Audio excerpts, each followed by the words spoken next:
Before we begin, drop a comment below with your country and what time it is right now where you're watching.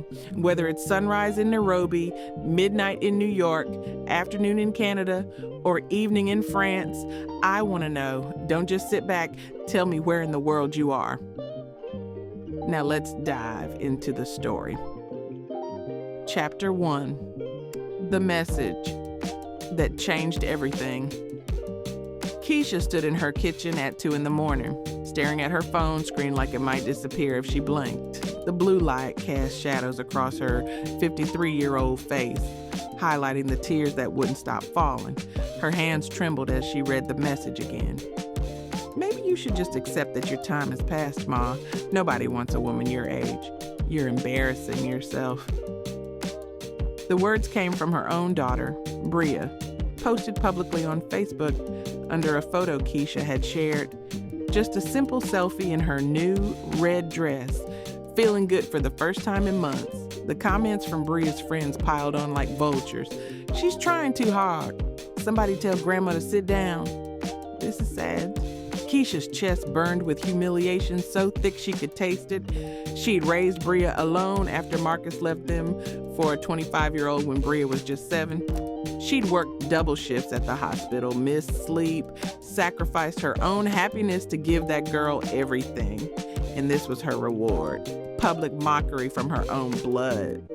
The phone buzzed in her hand, making her jump. A direct message notification appeared at the top of her screen. She almost ignored it, assuming it was another person ready to pile on the shame, but something made her click it open. The profile picture showed a white man with silver hair and kind blue eyes, maybe around her age, wearing a flannel shirt and standing in front of mountain peaks. His name was Daniel Whitmore, and the message was simple. I saw what your daughter wrote. I'm sorry people were so cruel. For what it's worth, you look absolutely beautiful in that dress. Red is definitely your color. I hope you don't let their words dim your light. Keisha's breath caught in her throat. She clicked on his profile, her heart pounding for reasons she couldn't explain. He lived in Colorado, worked as a wildlife photographer, had a kind smile in every picture. He didn't look like a scammer or a creep. He looked real, and he'd reached out when she felt most invisible. She shouldn't respond. That's what her mind told her. She was too old for this, too tired, too broken from raising kids alone and watching her body change in ways that made her feel like she was disappearing. Her daughter was right, wasn't she? Who was she fooling, trying to feel pretty at 53? But her fingers moved anyway, typing words before her fear could stop them. Thank you. That means more than you know. Today was hard. She hit send and immediately regretted it. What was she doing, talking to a stranger? What if he was playing games? What if this was some joke that would blow up in her face?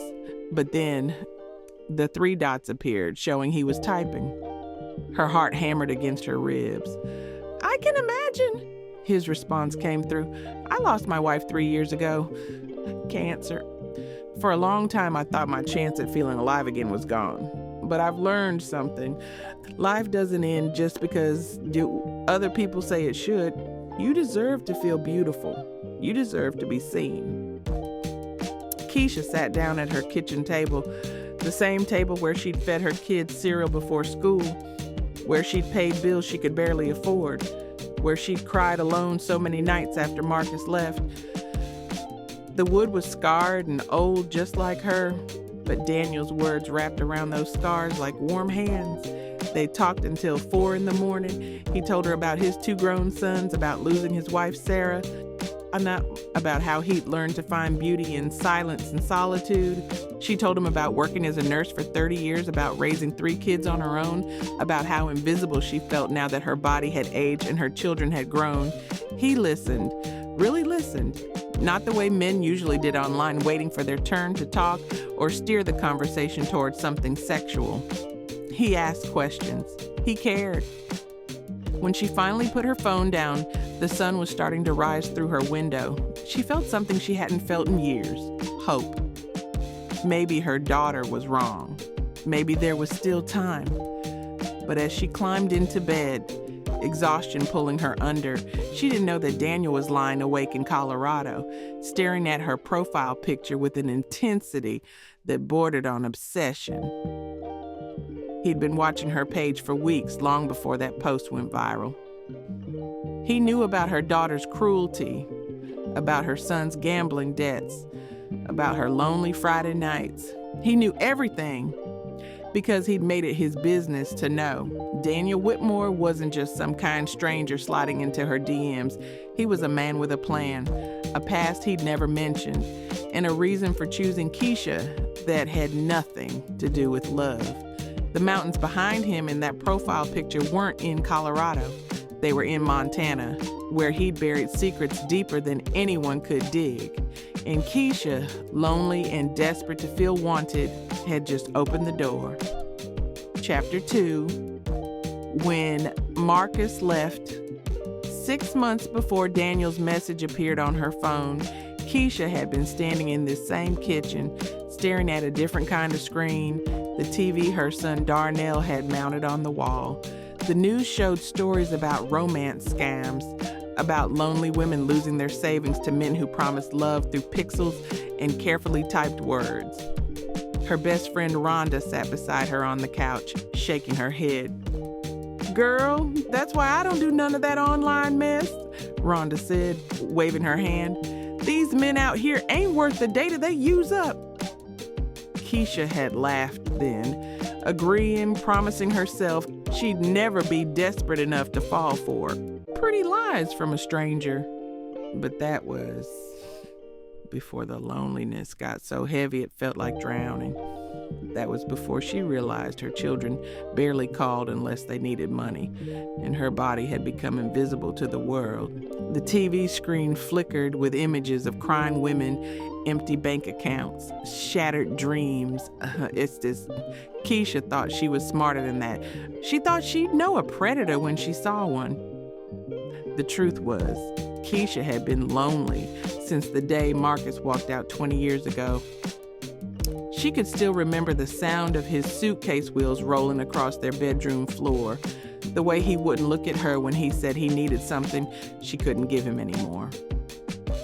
"You let yourself go, Keish," he'd said, like her body was a house she'd stopped maintaining. "I need someone who makes me feel alive." She'd been 33 then, with stretch marks from carrying his babies and exhaustion written into every line of her face.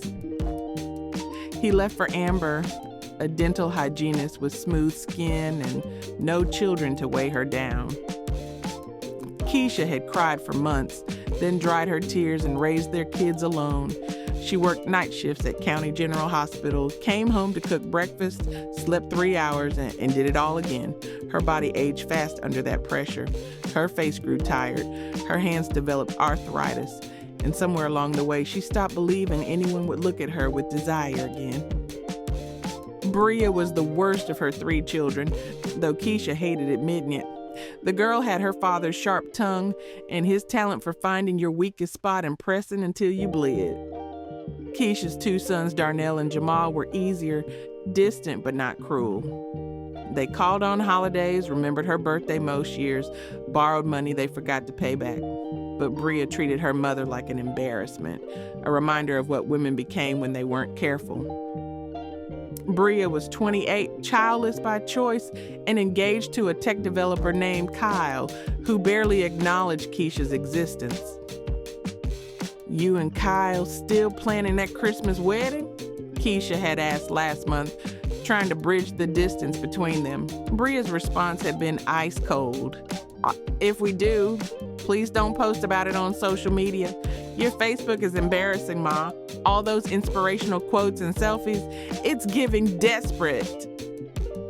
The words had cut deep, but Keisha swallowed them like she always did, smiling through the pain. She'd posted that selfie in the red dress to prove something to herself, that she was still here, still worthy of being seen. She bought the dress on sale at Macy's, the kind of purchase she usually talked herself out of because the money should go toward bills. But that day, standing in the dressing room under fluorescent lights that showed every flaw, She looked at herself and decided to be brave. The dress hugged curves she'd been taught to hide. The color made her brown skin glow. She'd felt pretty for the first time in years.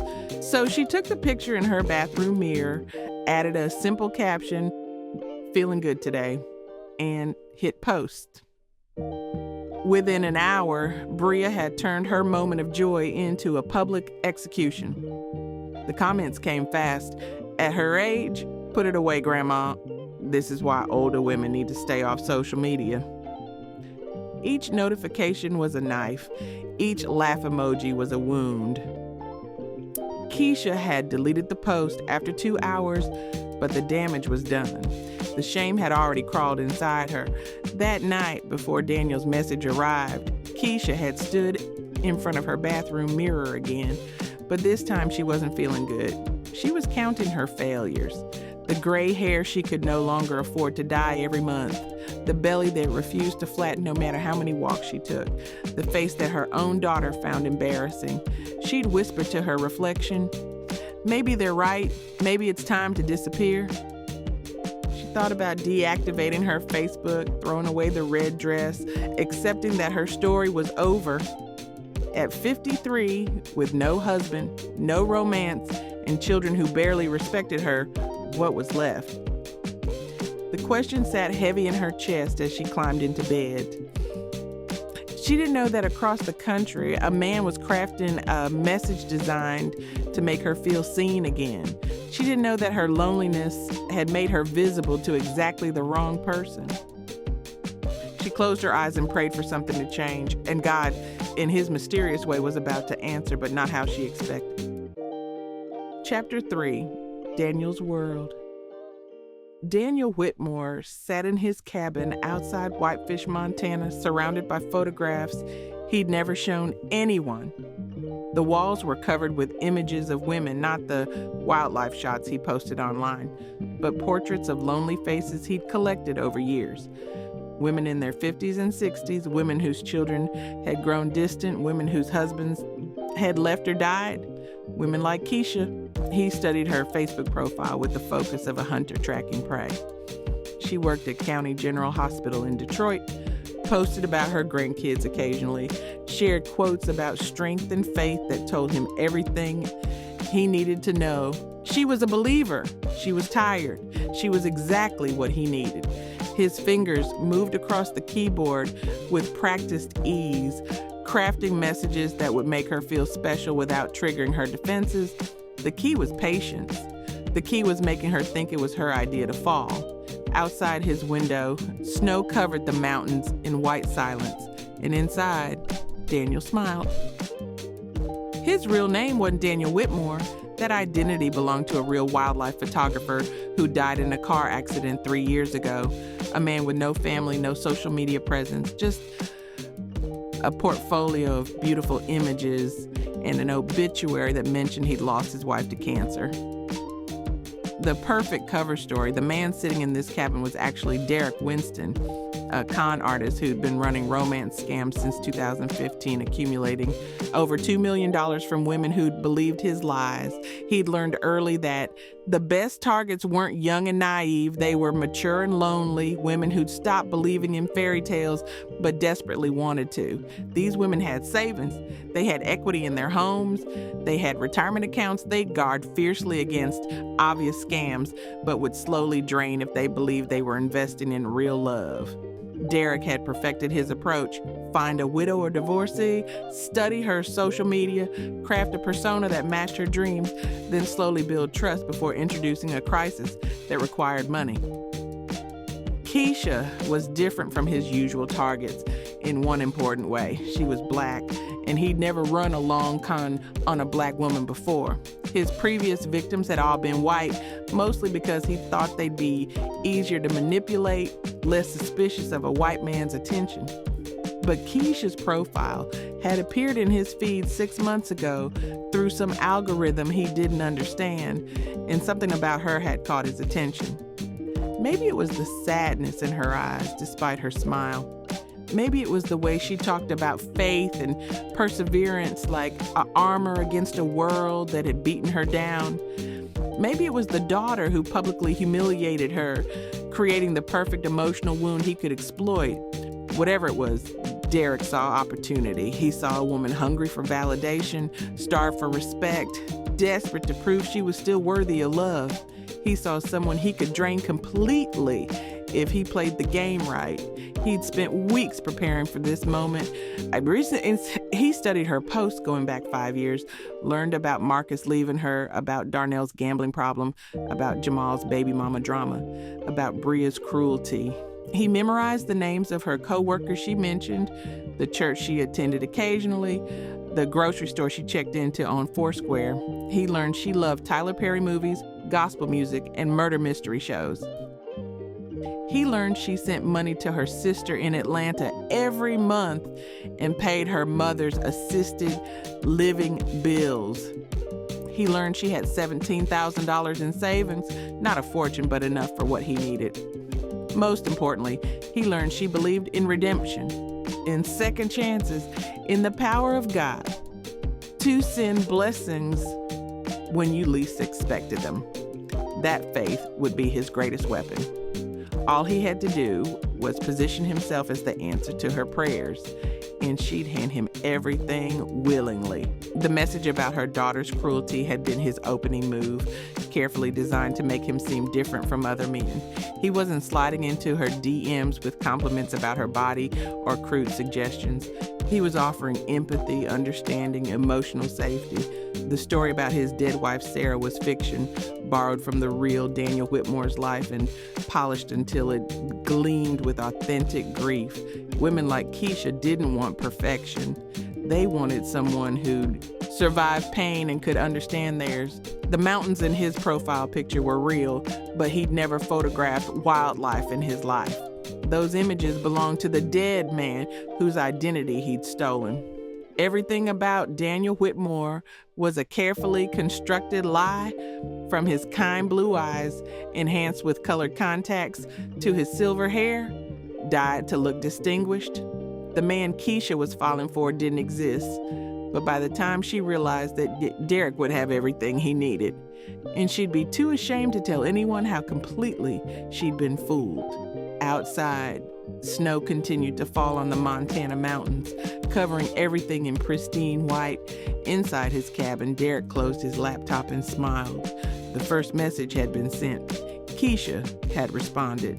The game was beginning. He'd done this 17 times before, refined his approach with each victim until it was nearly perfect. This time would be no different. In 3 months, maybe 4, Keisha would be in love with Daniel Whitmore. She'd believe in his crisis, his emergency, his desperate need for her help. She'd drain her savings, maybe take out a loan, while believing she was investing in their future together.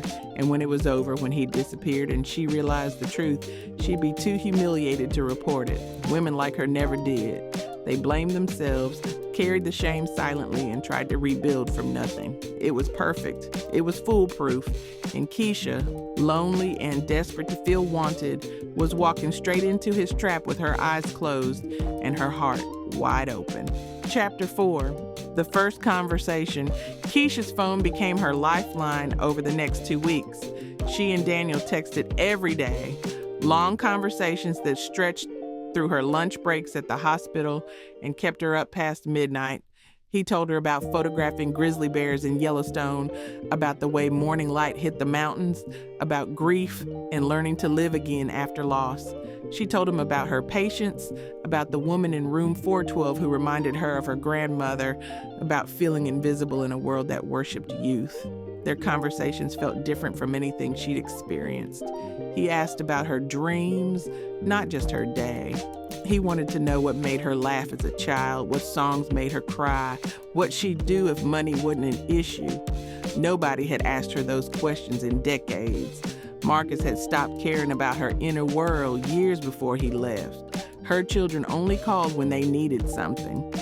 But Daniel listened like her words were treasures he was collecting. On the 13th day, he asked if they could video chat. Keisha panicked. The messaging felt safe because she could edit herself, choose her words carefully, hide behind text. But video meant he'd see her, really see her, and she wasn't sure she could handle the disappointment in his eyes when he realized she wasn't as pretty as her carefully angled selfies suggested. "I don't know," she typed back, her thumb hovering over the send button.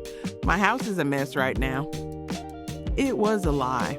Her house was immaculate because cleaning was how she handled anxiety.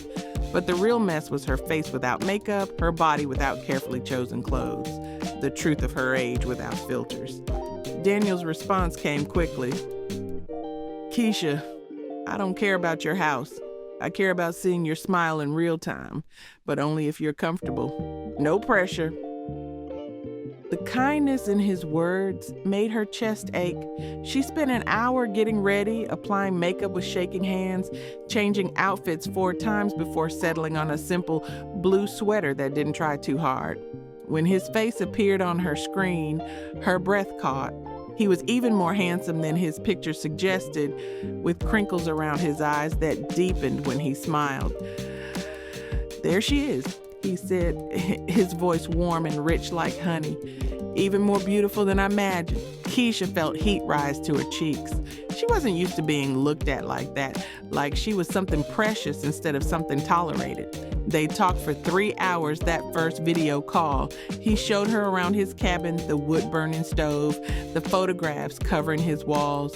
She showed him her small house in Detroit, the kitchen where she'd raised her kids, the backyard where she grew tomatoes in the summer. It felt intimate in a way that scared her. She was letting him see her real life, not the edited version she presented to the world. And he wasn't running. He wasn't making excuses to end the call. He was leaning closer to his camera, asking questions, making her feel seen in ways she'd forgotten were possible. Rhonda noticed the change immediately. "Girl, why are you smiling at your phone like that?" her best friend asked during their lunch break at the hospital. They sat in the cafeteria picking at salads they'd brought from home because the hospital food was garbage. Keisha tried to play it cool, but Rhonda knew her too well. "It's nothing, just talking to someone." Rhonda's eyebrows shot up. "Someone? What kind of someone?" Keisha told her about Daniel, the photographer from Colorado, the widower with kind eyes, the man who made her feel beautiful. Rhonda's expression shifted from excitement to concern. "Keisha, baby, you need to be careful. You know how these internet men are. They'll sweet talk you right out your savings." Keisha bristled at the warning. Why couldn't Rhonda just be happy for her? "It's not like that. He's genuine. We video chat. I've seen his house, his life. He's not some scammer."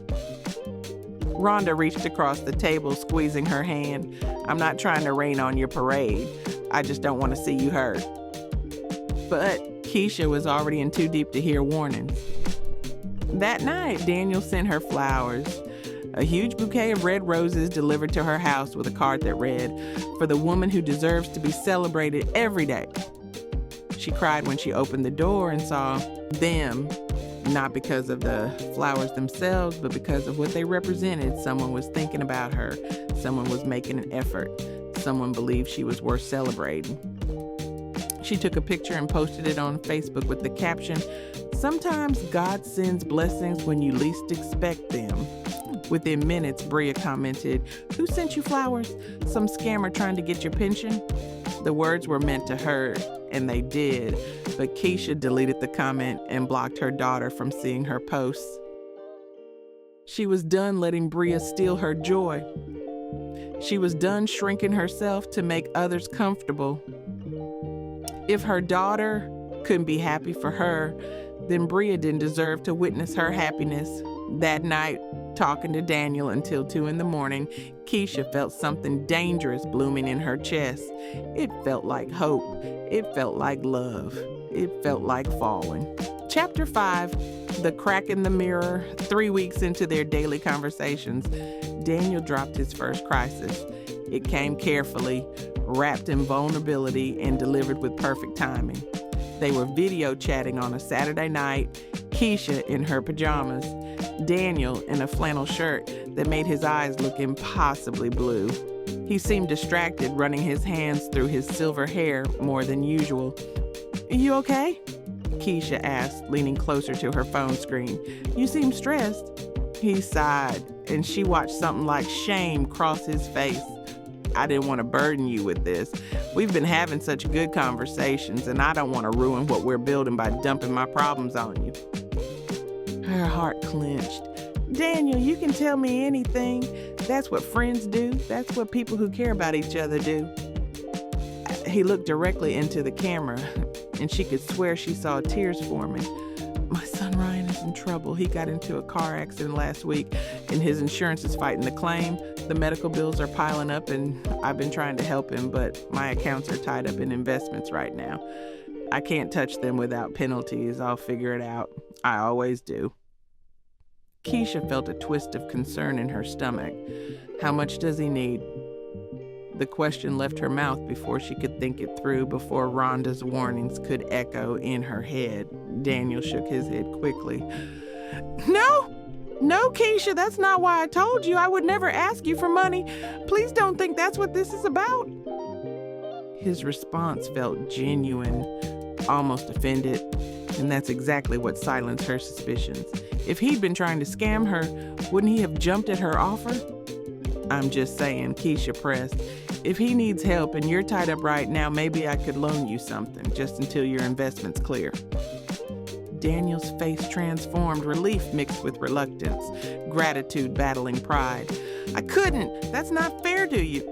They went back and forth for 20 minutes, Keisha insisting, Daniel refusing, until finally he said the magic words, you have the kindest heart. If you're sure, just maybe $2,000, I'll pay you back within the month.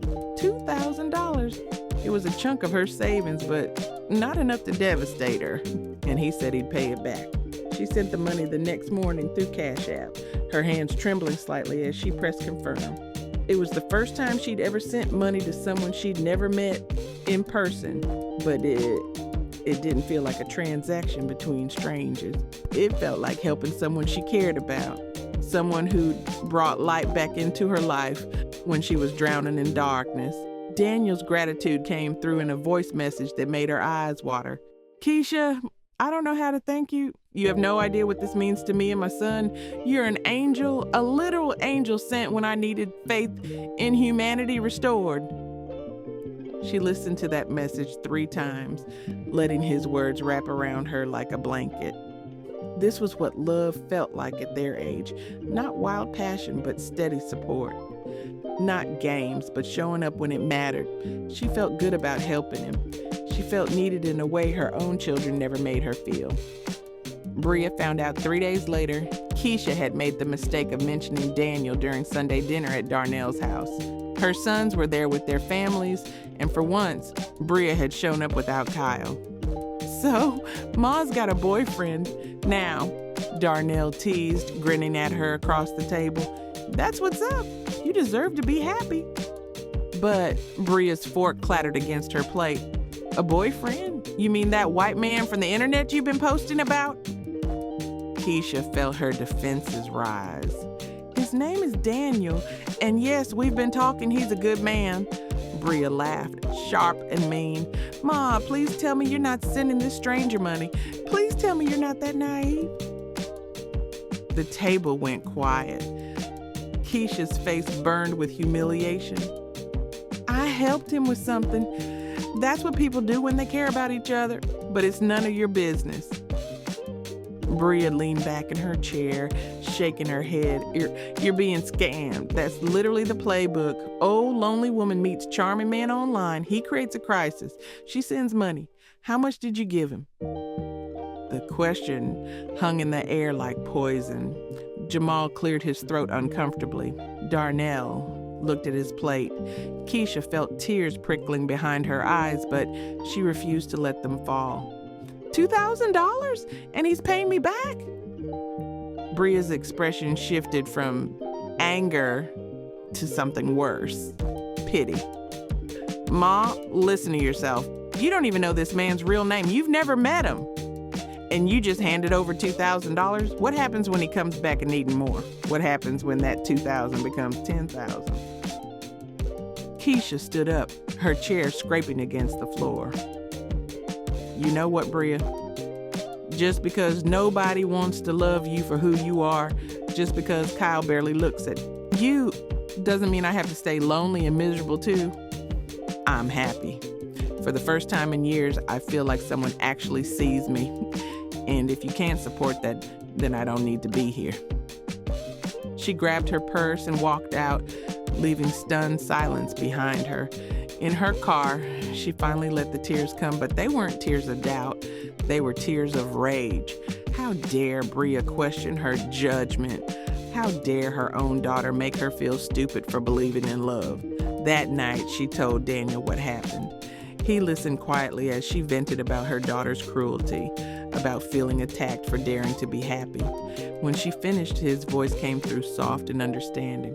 I'm sorry she hurt you, but Keisha, maybe this is a sign that we need to meet in person. I don't want your family thinking I'm hiding behind a screen. I want them to see that what we have is real. Her heart leaped. You want to meet? He laughed gently. Of course I do. I've been wanting to suggest it, but I didn't want to rush you. What if I fly to Detroit next month? We could spend a weekend together, go to dinner, let me meet your family if you want. Let me prove to your daughter that I'm exactly who I say I am. Keisha felt validation flood through her chest. See? A scammer wouldn't offer to meet in person. A scammer wouldn't suggest meeting her family. Bria was wrong. They were all wrong. I'd love that, she whispered, already imagining introducing Daniel to her children, watching their skepticism transform into acceptance. Then it's settled, Daniel said. Start looking forward to it, beautiful. I can't wait to hold you in person. Chapter 6. The money gets deeper. Daniel's flight was supposed to arrive on Friday, November 1st. Keisha had cleaned her house until it sparkled, bought new sheets for her guest room, though she secretly hoped he wouldn't need it, and picked out outfits for every possible scenario. She'd requested the weekend off from the hospital for the first time in 3 years. Rhonda had rolled her eyes, but agreed to cover her shift, muttering something about hoping Keisha wouldn't regret this. The night before his arrival, Keisha couldn't sleep. She lay in bed imagining what it would feel like to hug him, to sit across from him at dinner, to prove to everyone that her faith in him was justified. At 3 a.m, her phone rang. Daniel's name flashed on the screen. Her stomach dropped. Nobody called at 3 a.m. with good news. Hello? Her voice came out thick with sleep and sudden fear. Keisha, I'm so sorry to wake you. He sounded wrecked, his voice breaking. Something terrible happened. Her heart hammered against her ribs. What's wrong? Are you okay? She heard him take a shaky breath, like he was trying not to cry. I'm at the hospital with Ryan. He had a setback, infection from the accident. They're saying he needs emergency surgery, but my insurance is denying coverage because they're claiming pre-existing conditions. I don't know what to do. The surgery costs $15,000 and they need payment up front before they'll operate. Keisha sat up in bed, fully awake now. $15,000? The number echoed in her head like a warning bell. That was nearly all of her savings.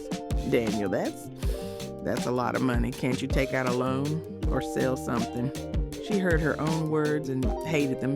Here was a man she claimed to love whose son was dying, and she was talking about loans. But $15,000 wasn't something you just handed over to someone you'd never physically met. Was it?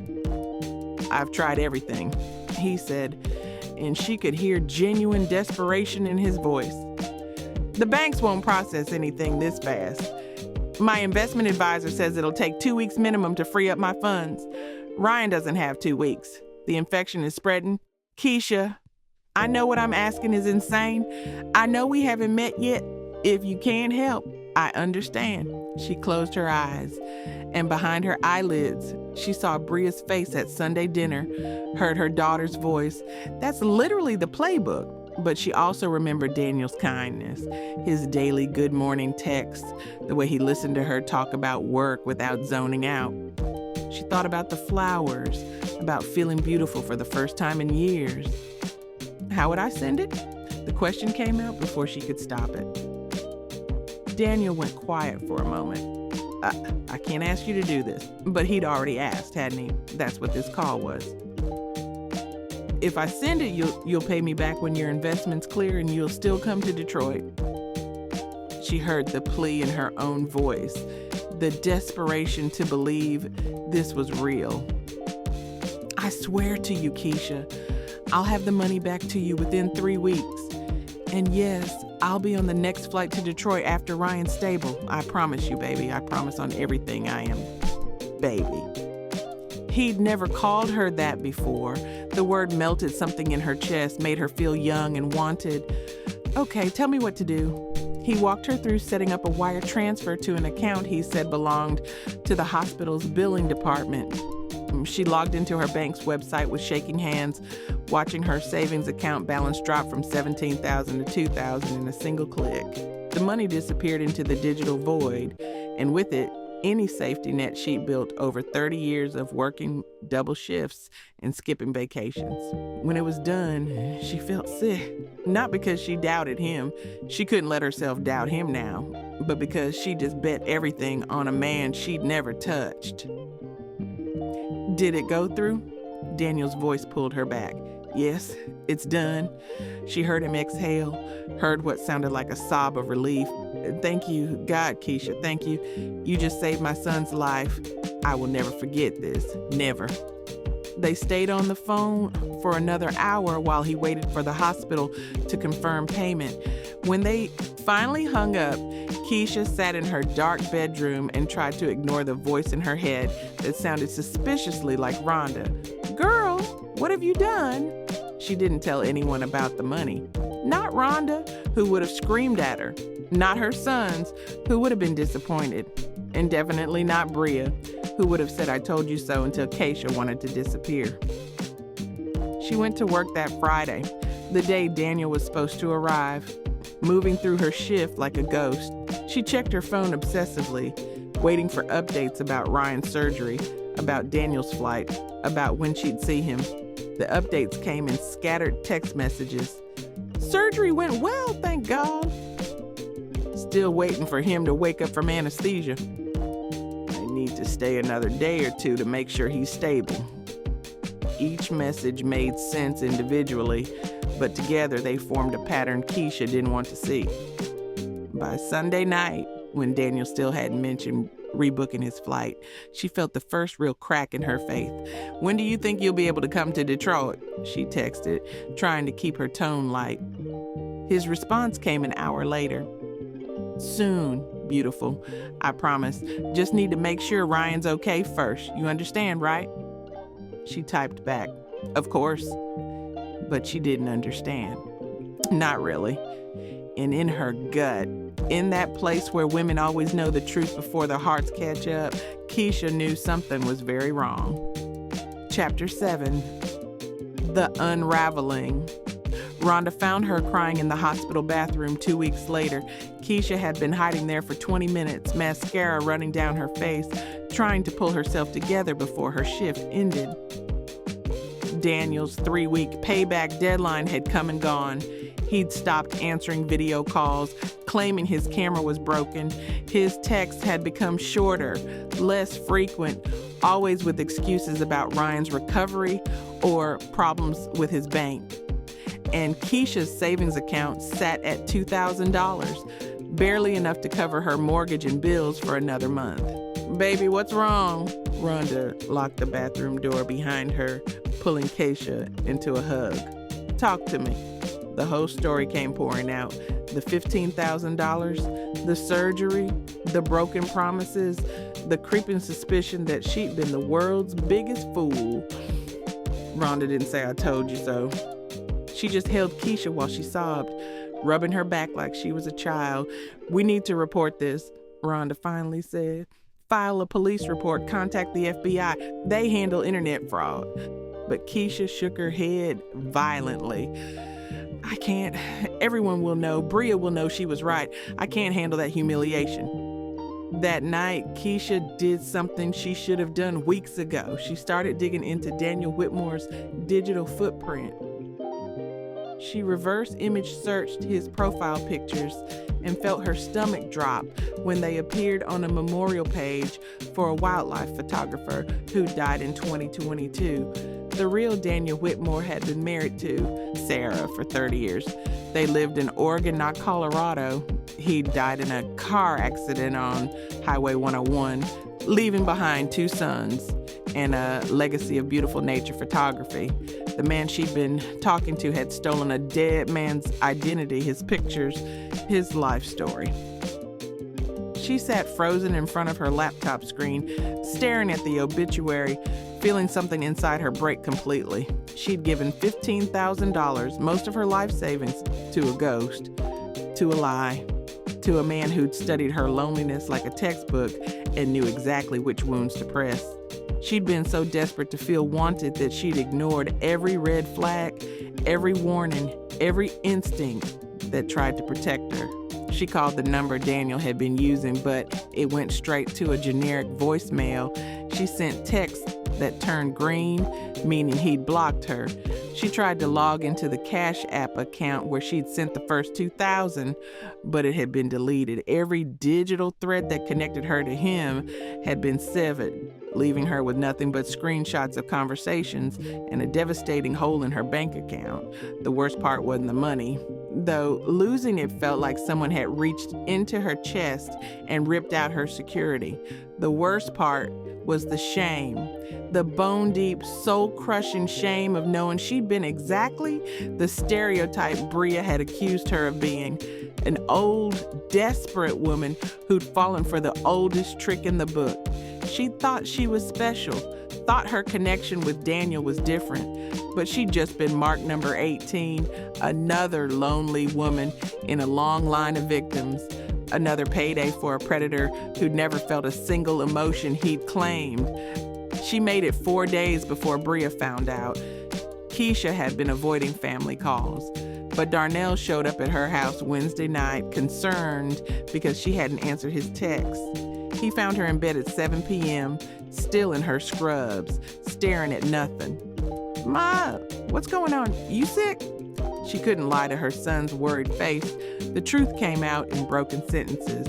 The money, the lies, the stolen identity, all of it. Darnell's expression shifted from concern to anger. "I'm calling Bria and Jamal. We're handling this together." Within an hour, all 3 of her children sat in her living room, and Keisha had never felt smaller. Bria didn't say "I told you so," but her silence was somehow worse, heavy with judgment and disappointment. Jamal looked like he might cry. Darnell paced the room like he wanted to punch something. "We need to file a police report," Darnell said. "Tonight, right now." But Keisha shook her head. "What's the point? The money's gone. The man doesn't exist. I'm just another stupid old woman who fell for a romance scam." "Stop calling yourself stupid," Bria said, her voice sharp enough to cut. "You're not stupid, you're lonely. And that bastard weaponized your loneliness against you."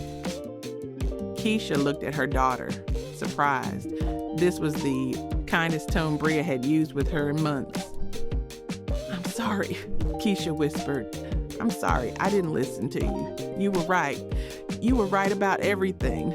Bria moved from her chair to sit beside her mother on the couch, taking her hand.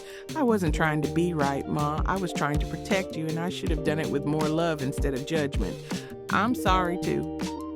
They filed the police report that night.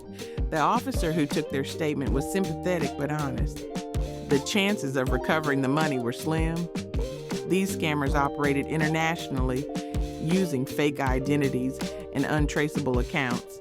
They moved money through multiple banks before victims realized what happened. Keisha's $15,000 was probably already split between offshore accounts, converted to cryptocurrency, scattered across the digital universe like ashes. "We'll investigate," the officer promised, "but I want you to prepare yourself for the likelihood that you won't see that money again." Keisha nodded, numb. She'd already known. She'd known the moment she found the obituary. The money was gone. but worse. Her trust was gone. Her faith in love was gone. Her hope that someone could want her for who she was, not what she could give them, was gone. And she didn't know how to rebuild from that kind of devastation. Chapter 8, Rock Bottom. The hospital put Keisha on administrative leave 3 days after the police report. Not because she'd done anything wrong at work, but because she'd broken down sobbing in front of a patient's family and couldn't stop. Her supervisor, a kind woman named Margaret, had gently suggested she take 2 weeks to sort out personal matters. Keisha knew what that meant. They thought she was having a breakdown. Maybe she was. She couldn't sleep without seeing Daniel's face, couldn't eat without feeling sick, couldn't look at her bank account without wanting to scream. She worked her entire adult life, sacrificed everything for her children, saved every penny she could, and one cruel stranger had erased 3 decades of struggle in less than a month. The shame was eating her alive. She stopped answering Rhonda's calls. She ignored her children's texts. She sat in her house with the curtains drawn, scrolling through the fake conversations with Daniel, trying to pinpoint the exact moment she should have known. But there was no single moment. There was just loneliness and a man who'd known exactly how to exploit it. On the 5th day of her leave, someone knocked on her door. Keisha ignored it, but the knocking continued, persistent and annoying. Finally, she dragged herself off the couch and opened the door to find Rhonda standing there with grocery bags and a determined expression. "I know you don't want company, but too bad. I'm not watching my best friend disappear into depression."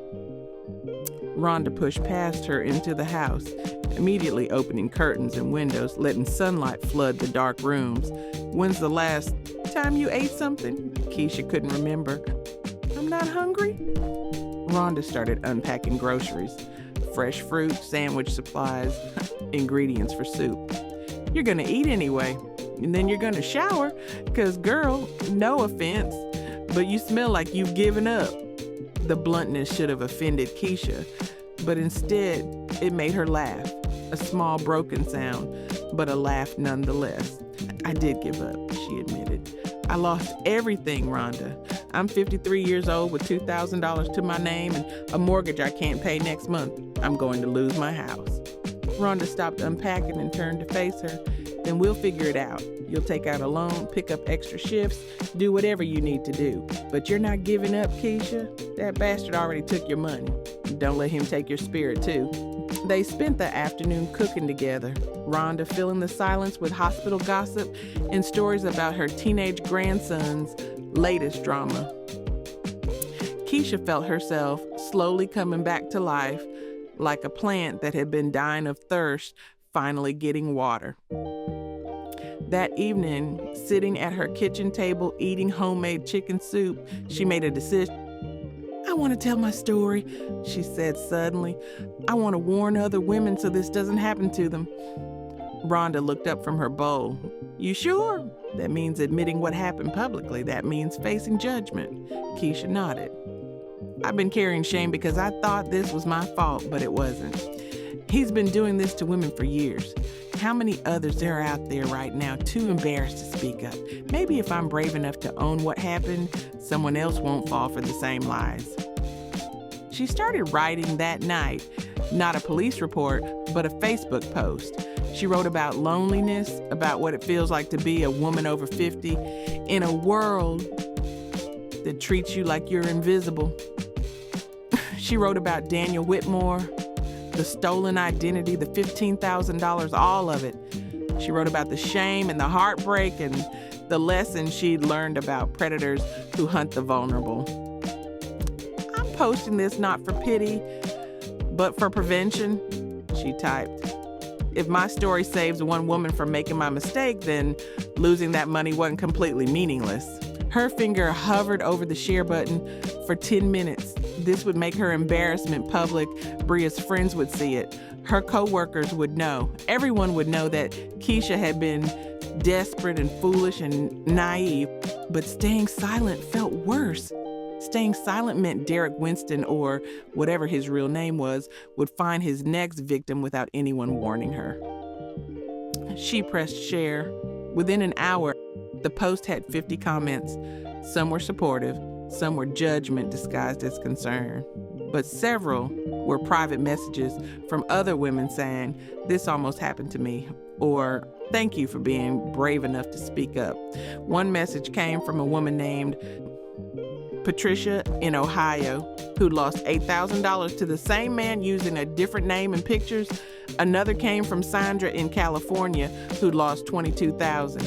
They started a group chat comparing stories, finding patterns in how he manipulated each of them. The playbook was almost identical. Study their social media, craft a persona that matched their dreams, build trust slowly, introduce a crisis that required money, promise repayment, then disappear. Each woman thought she was special, thought her connection with him was unique. But they'd all been reading from the same script, performing in the same tragedy with different names. Together, they compiled everything they knew about their scammer and sent it to the FBI's Internet Crime Complaint Center. They shared his various aliases, the phone numbers he'd used, the bank account information, everything. It probably wouldn't lead to his arrest. Men like him were ghosts, impossible to catch. But it felt like doing something instead of nothing. It felt like fighting back. And for the first time since she'd sent that $15,000, Keisha felt something other than shame. She felt angry, and anger, she was learning, was so much more powerful than despair. Bria showed up that weekend with groceries and her checkbook. "I'm not letting you lose your house, Ma. I'm covering your mortgage for the next 3 months while you figure things out." Keisha's eyes filled with tears. "Baby, you don't have to do that." Bria sat down beside her. "Yes, I do. I was cruel to you when you needed support. I made you feel like being lonely was something to be ashamed of, and that pushed you towards someone who used that shame against you. I'm sorry, Ma. I'm so sorry I wasn't kinder." They held each other and cried. Two women learning that love sometimes means admitting you were wrong. Darnell and Jamal set up a GoFundMe to help with expenses, something Keisha initially protested but eventually accepted. Her church community donated. Her co-workers donated. People she barely knew donated. Within a week, they'd raised $6,000. It wasn't the $15,000 she'd lost, but it was enough to keep her afloat while she rebuilt. And more than the money, the outpouring of support reminded her that she wasn't alone. She'd been so focused on romantic love that she'd forgotten about the other kinds. Friendship love, family love, community love, those were real. Those couldn't be faked through a screen. Chapter 9, The Real Man Shows Up. 8 weeks after Derek Winston disappeared with her money, Keisha received a message request on Facebook from someone named Michael Chin. The profile picture showed an Asian man in his late 50s with wire-rimmed glasses and a gentle smile. The message read, "Ms. Keisha, you don't know me, but I was one of Derek Winston's victims too. Not financially. I'm the brother of a woman he scammed out of $32,000 before she took her own life. I've been tracking him for 2 years, and I think I found him. I'm in Detroit for work and wondered if you'd be willing to meet. I want to bring him to justice, and I need your help." Keisha's hand shook as she read the message. She almost deleted it, assuming it was another scam, another lie. But something about the specificity, the mention of his sister's suicide, the request to meet in person, made her pause. She called Darnell and told him about the message. "I'm going with you," he said immediately. "If this is real, you're not handling it alone. And if it's another scam, he's gonna have to deal with me." They met Michael at a Coney Island diner on 8 Mile, a public place with lots of witnesses. Darnell sat beside Keisha, his jaw tight, ready to protect his mother from whatever fresh hell was about to unfold. But Michael wasn't a scammer. He was exactly who he claimed to be. A grieving brother carrying a thick folder of documentation about Derek Winston's crimes. "My sister Lily was 57. Michael said, spreading papers across the diner table. Divorced, lonely, working as a teacher in Sacramento. Derek found her on a Christian singles site, used the name Marcus Peterson, claimed to be a missionary who needed help funding a school in Guatemala. She gave him everything: her retirement savings, a loan against her house, $32,000 total. When she realized the truth, she couldn't handle the shame. She left a note saying she was too embarrassed to keep living. His voice cracked, and Keisha reached across the table to squeeze his hand. "I'm so sorry," she whispered, tears streaming down her face. "I'm so sorry." Michael wiped his eyes. "I've spent 2 years tracking him. He's used at least 12 different identities, scammed over 40 women that I can verify, stolen somewhere around $3 million. But I finally found him. He's living in Montana under his real name now." Keisha felt her heart stop. "You know where he is?" Michael pulled out a photograph, a surveillance photo showing a man leaving a grocery store in Whitefish, Montana. He looked nothing like Daniel Whitmore. This man was heavy-set with dark hair and no silver fox charm, just an ordinary-looking white guy who could be anyone's neighbor. But the profile matched the timeline and the location of Derek's cabin. "I've been working with a private investigator," Michael explained. "We've built a solid case, but we need more victims to come forward. The FBI won't prioritize this unless they see the full scale of his operation. I've contacted 6 women so far, and they're all willing to testify. With your story added, we'd have enough evidence to push for federal charges. Wire fraud, identity theft, racketeering. He'd be looking at serious prison time."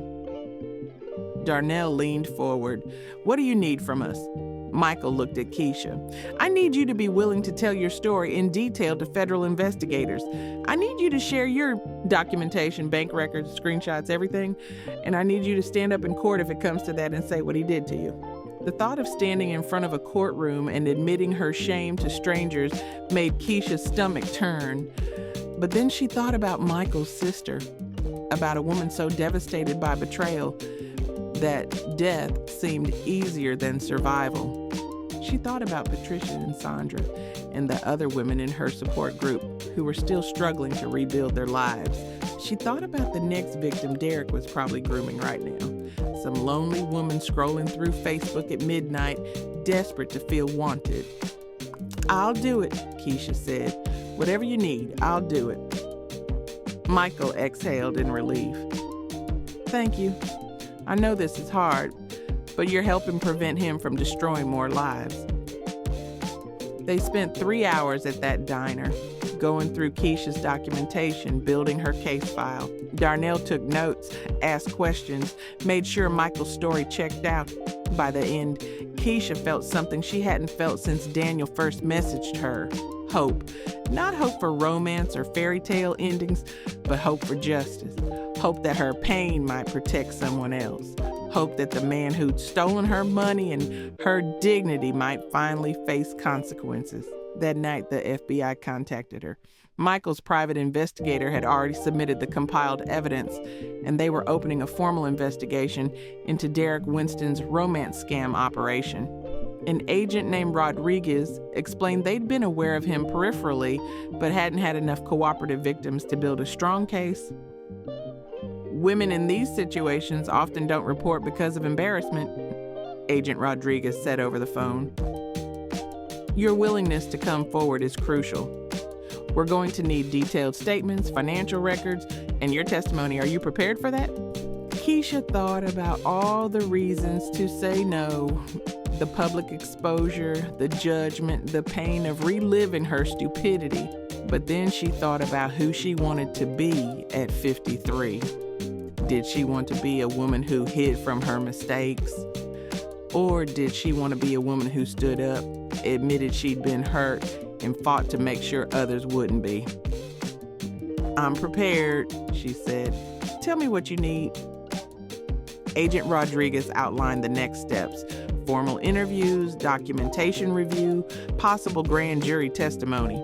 It would take months, maybe over a year before anything went to trial, but they were confident they could build a case. Derek Winston's days of preying on lonely women were numbered. 2 weeks later, the FBI raided Derek Winston's cabin in Montana.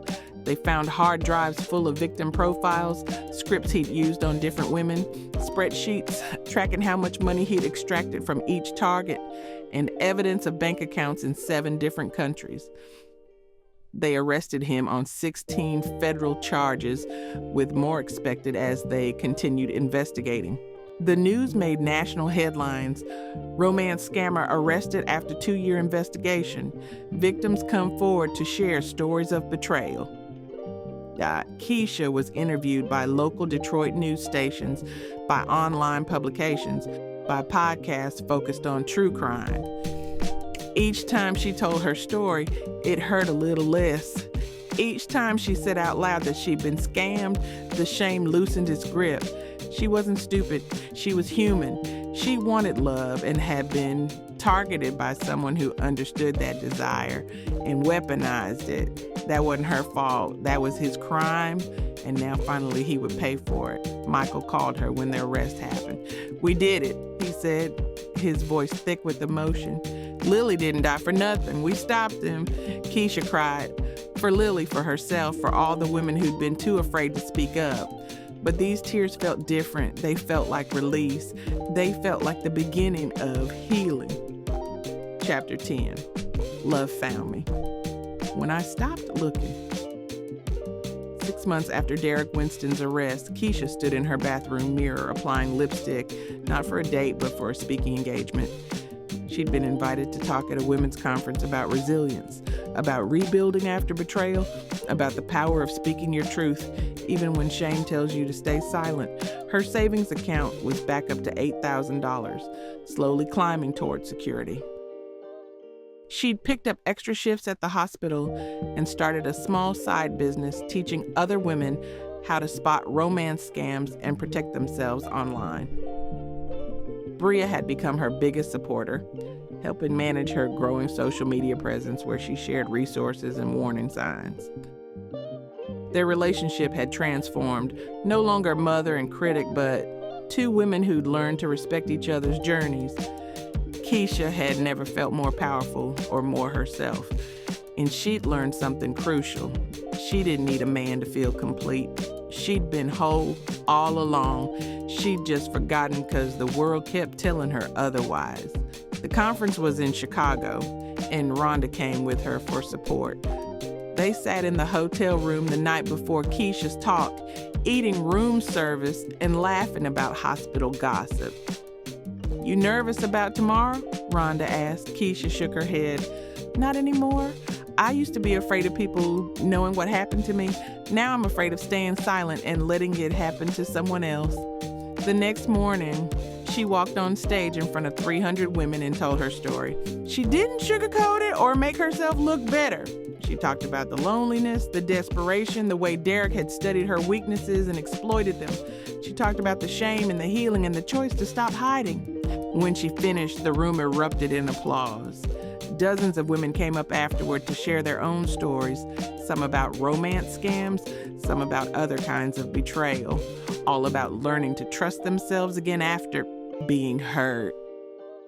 Keisha felt like she was exactly where she was supposed to be, doing exactly what she was meant to do. After the conference, Keisha and Rhonda decided to explore Chicago before their flight home.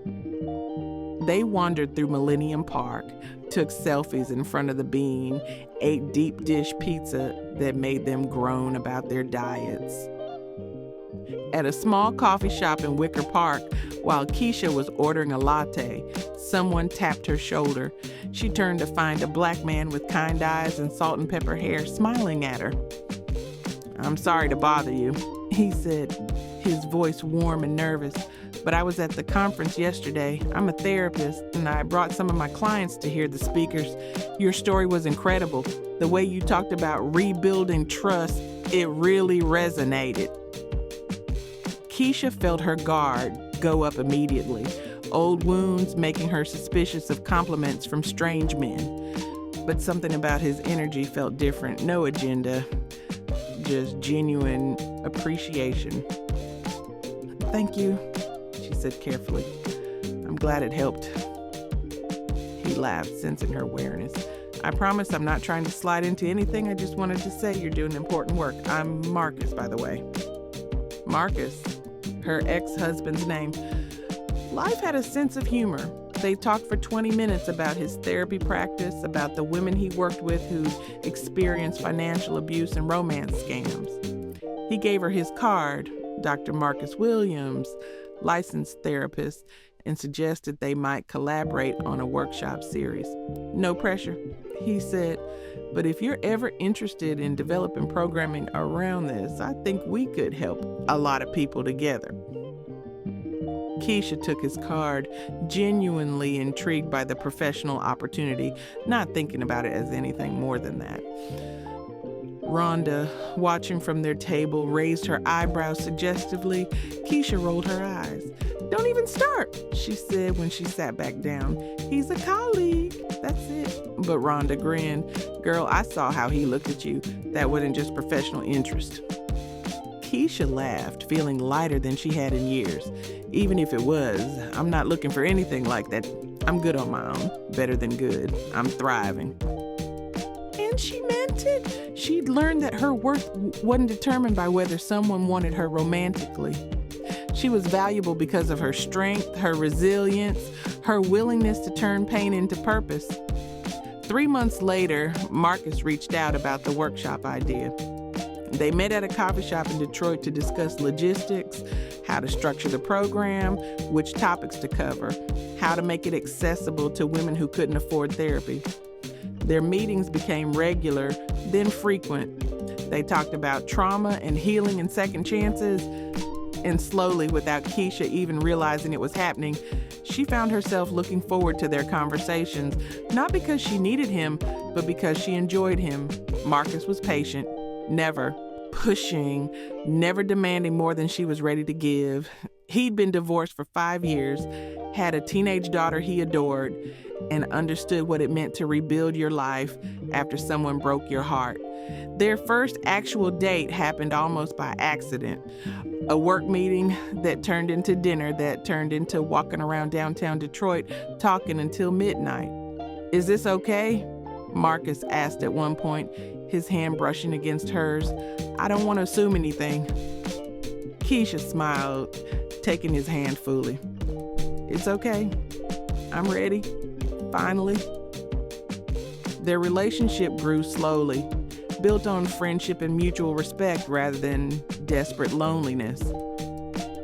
Marcus met her children and genuinely liked them, even Bria with her sharp edges. He came to her speaking engagements and beamed with pride in the front row. He never asked her for money, never created emergencies, never made her feel like she had to prove her worth. He just loved her, simply, honestly, showing up consistently in ways that rebuilt her trust in people. 6 months into their relationship, Keisha posted a photo of them together on Facebook with a simple caption. They said I was too old to find love. Turns out I wasn't too old. I was just looking in the wrong places. Real love doesn't slide into your DMs with practiced lines and sob stories. It shows up in coffee shops and therapist offices and quiet conversations about healing. It's built on friendship, respect, and choosing each other every day. I'm 54, and I'm happier than I've ever been. Not because a man completed me, but because I completed myself first.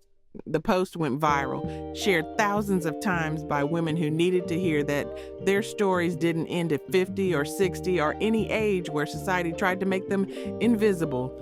Derek Winston was sentenced to 12 years in federal prison for wire fraud, identity theft, and racketeering. Keisha attended the sentencing hearing, staring at the man who'd stolen her money and her trust. He looked small in his orange jumpsuit, nothing like the silver-haired charmer he'd pretended to be. When the judge asked if any victims wanted to make impact statements, Keisha stood up. She looked Derek in the eyes and said, "You tried to break me. You studied my loneliness and used it as a weapon. But you failed, because I took the worst thing that ever happened to me and turned it into my purpose. I've helped 37 women avoid falling for scams like yours. I've spoken to thousands about resilience and self-worth. You wanted to destroy me, but instead, You woke me up. So thank you. Thank you for showing me how strong I actually am. Derek looked away, unable to hold her gaze. As Keisha walked out of that courtroom, Marcus waiting for her in the hallway, she felt something finally close inside her. The chapter that had been defined by shame and betrayal. A new chapter was opening, one written on her terms, where she was the author of her own story. And this time, she wasn't waiting for someone to rescue her. She'd already rescued herself.